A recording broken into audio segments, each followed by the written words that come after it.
오늘의 살아가는 묵상 시간입니다. 오늘 본문 말씀 요한복음 19장 1절부터 3절입니다. 이에 빌라도가 예수를 데려다가 채찍질 하더라.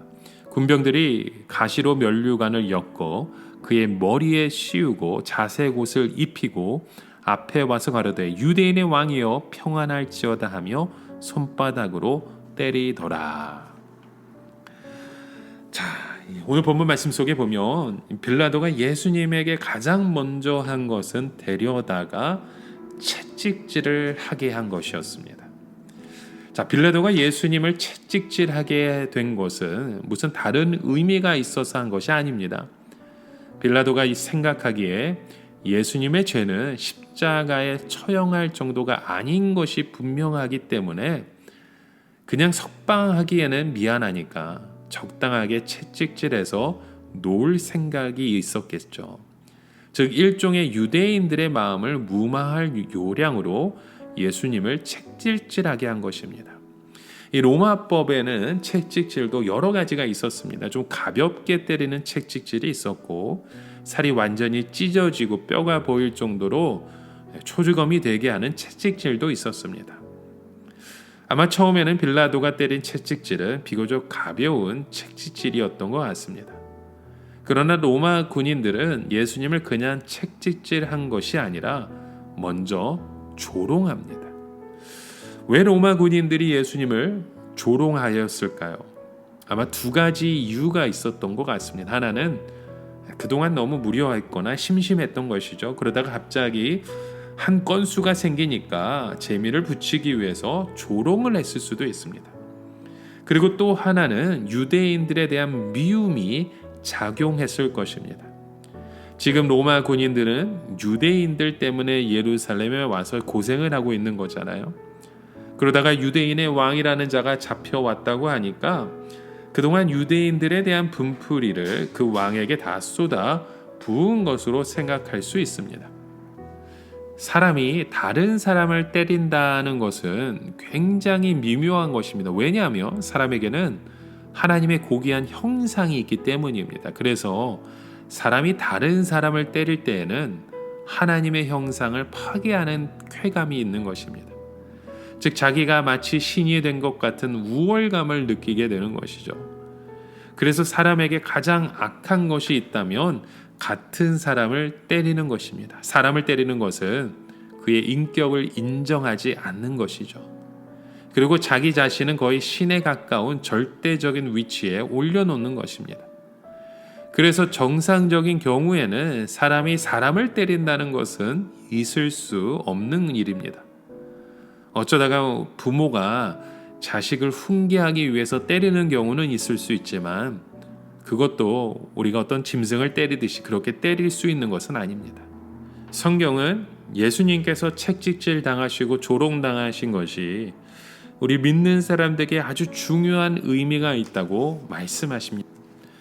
베드로전서 2장 24절에 보면 친히 나무에 달려 그 몸으로 우리 죄를 담당하셨으니 이는 우리로 죄에 대하여 죽고 의에 대하여 살게 하려 하심이라 저가 채찍에 맞음으로 너희는 나음을 얻었나니.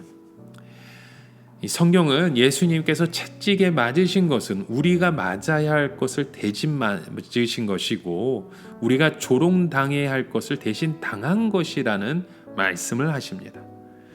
다른 말로 표현하면 우리들은 모두 다 하나님 앞에서 채찍질을 당해야 하며 조롱을 받아야 할 자라는 것입니다.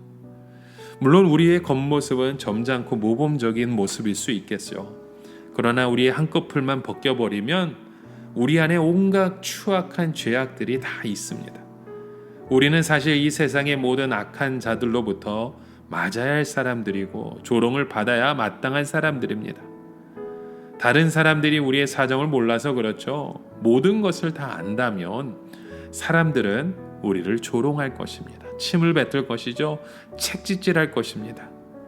그러나 우리에게 감사한 것은 나의 그 조롱을 대신 당하신 분이 있다는 겁니다.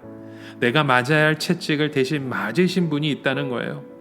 그분이 바로 우리를 죄에서 구원하신 예수님이십니다. 우리가 너무나도 양심이 괴로워서 로마 군인들을 찾아갔다고 합시다. 내 속에 너무나도 죄가 많습니다. 나를 좀 때려주십시오. 나를 좀 조롱해 주십시오. 라고 부탁하면 뭐라고 대답하겠습니까? 로마 구인은 이렇게 대답하겠죠. 미친놈이 다 있다고. 지금 이 유대인의 왕을 때리고 조롱한다고 힘이 다 빠져서 너 같은 놈은 때릴 힘도 없다고. 그러면서 우리를 쫓아내지 않을까요? 예수님께서 그 무서운 채찍을 맞으신 것은 바로 나의 죄 때문이었습니다.